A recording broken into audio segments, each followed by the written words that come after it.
Nosso patrimônio, muitas vezes a realização de um sonho, muitas vezes fruto de muito trabalho, enfim, é natural que a gente queira protegê-lo de todas as maneiras possíveis. Nessa hora o mercado oferece várias opções em termos de segurança. Segurança patrimonial ou orgânica, feita por cães, homens, rastreamento, controle de acesso e também a chamada segurança eletrônica. A segurança eletrônica, ao contrário do que algumas pessoas ainda podem pensar, não tem nada a ver com computadores, vírus, nada disso. É uma segurança proporcionada através de equipamentos eletrônicos. Esse é um assunto bastante vasto e complexo. Por isso, nós vamos deixar a parte de CFTV, circuito fechado de televisão, para um outro dia. E hoje, no seu Agente do Consumidor, vamos falar de sistemas de alarmes.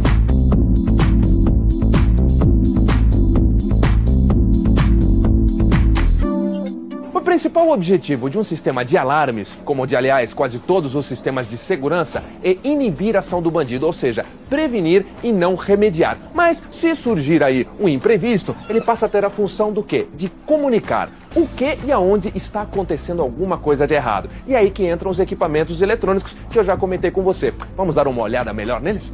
Vamos começar falando aqui da central, gente. Aqui é o cérebro do seu sistema de alarmes, tá? É aqui que chegam todos os sinais enviados pelos sensores, pela central de choque, e é também daqui que partem os sinais quando alguma coisa de errado está acontecendo. Ela vai avisar a central de monitoramento, ela vai disparar a sirene, enfim. Por isso que é importante que ela esteja num local seguro e bem protegida, né? Porque se o bandido tiver acesso a esta central, babau, você está completamente aí desprotegido. Ela é alimentada por uma bateria, tá certo? É claro, para que não deixe de funcionar caso ocorra um corte no fornecimento de energia elétrica. E a bateria, sim, é alimentada por energia elétrica, mas quando ela está acabando, a própria central te avisa. Junto com a central vai o painelzinho de controle, tá? Você tem diversos modelos diferentes. É através deste painel que você se comunica com a sua central, né? Aqui você faz toda a programação, ativa uma parte da casa, desativa a outra, enfim. E também tem alguns botões especiais, um botão para emergências médicas, um botão para incêndio, por exemplo, e o famoso botão do pânico. Ele é para ser usado quando a sua casa está sendo invadida e você está dentro dela, né? Inclusive, se você não tem como chegar até este painel, você tem botões de pânico, botão de ativa e desativa, tudo em pequenos chaveiros portáteis. Bacana, né? Próximo item são os sensores, e aí, gente, existem vários modelos diferentes, um para cada tipo de necessidade. Vamos começar conversando aqui, olha só, quero te mostrar esse aqui, que é o infravermelho chamado ativo. Ele emite e recebe raios infravermelho. Ele forma uma espécie de barreira invisível, por isso se alguma coisa passar entre eles, ele vai disparar mais ou menos assim, ó.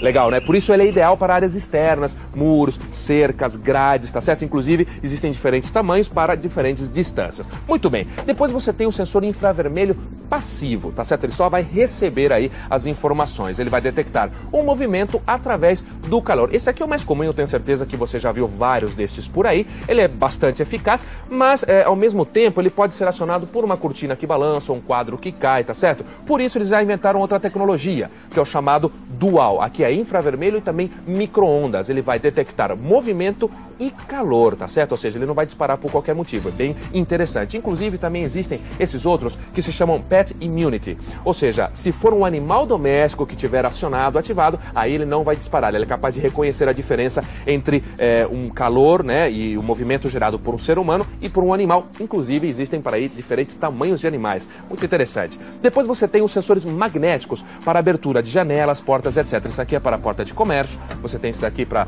residência normal, olha só, grudou, separou, né, alguém arrombou a porta, abriu, ele vai disparar. Depois você tem sensor de fumaça e tem também sensor quebra-vidro, né, ele vai detectar se alguém quebrar o seu vidro. Esse aqui já é um pouco mais caro, por isso tem que ser analisada muito bem a sua real necessidade de utilização. Outro detalhe interessante é a chamada cerca pulsativa. Ela pode fazer parte do seu sistema de alarme ou então você pode comprá-la separadamente e botá-la para funcionar aí de maneira autônoma. Existe muito folclore no que diz respeito a esta cerca, tanto é que ela é conhecida, né, comumente conhecida como cerca elétrica. Até porque ela apresenta 8.000 volts. E a gente compara com 110 ou 220 que tem em casa, pensa assim, nossa, o camarada encostar aqui, ele vira churrasquinho na hora. Mas não é bem assim que funciona não, porque ela tem 8.000 volts, ela é alta voltagem, mas é baixa amperagem. E o choque, ele é pulsativo. É o barulhinho que você está ouvindo e essa faísquinha que você está vendo. Então ele é por pulsos, não uma corrente contínua. Por isso, ele não vai matar ninguém, não vai eletrocutar ninguém, tá certo? No máximo, ele só pode matar uma pessoa se ela tiver um marca-passo ou arritmia. Caso contrário, ela vai repelir quem encostar, vai dar um empurrãozinho, um tranquinho para o camarada cair e desistir de invadir a sua casa. Essa questão do folclore vem muito dos tempos antigos, quando estava tudo muito novo, tudo começando, que o cara pegou um alambrado e ligou ali simplesmente o fio da tomada 110. Aí sim era perigoso. Mesmo assim, recomenda-se instalar essa cerca mínimo a 2,15 metros do chão, mesmo não havendo uma regulamentação ou uma lei específica, porque as suas responsabilidades são as mesmas, colocando uma cerca pulsativa ou caco de vidro ou uma lança aí em cima do seu muro. Mais um detalhe sobre a cerca pulsativa: se alguém tentar cortá-la ou danificá-la de alguma maneira, ela vai disparar a sirene. E por último, você tem as sirenes. Bom, gente, aqui não tem muito mistério. Na realidade, ela trabalha com um efeito surpresa, ou seja, dá um susto no bandido e, é claro, ele vai ficar sabendo que ele não pode ficar muito tempo ali dentro, porque provavelmente alguém já está de olho nele, já sabe que ele está dentro da sua residência. Vários modelos diferentes, tem algumas mudanças de decibéis. Aqui o detalhe importante normalmente as pessoas põem do lado de fora, que é o correto. Você pode colocar do lado de fora e do lado interno também. Dentro da casa, se você não estiver em casa e disparar, aquilo vai ensurdecendo, atordoando o bandido, é bem interessante. E outra vantagem também é porque pelo lado de fora o bandido pode chegar, cortar o fio e aí babar o sirene também. Algumas dicas.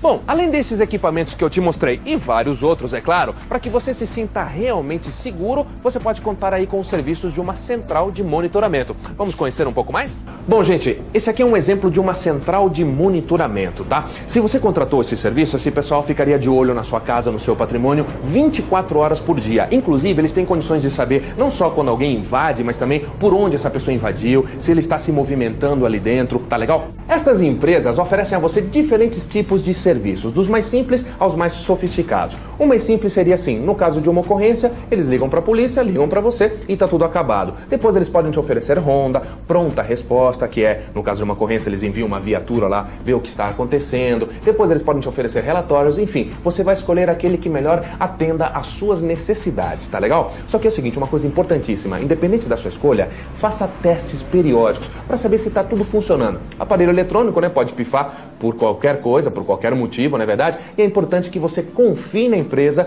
que está fazendo um monitoramento para você.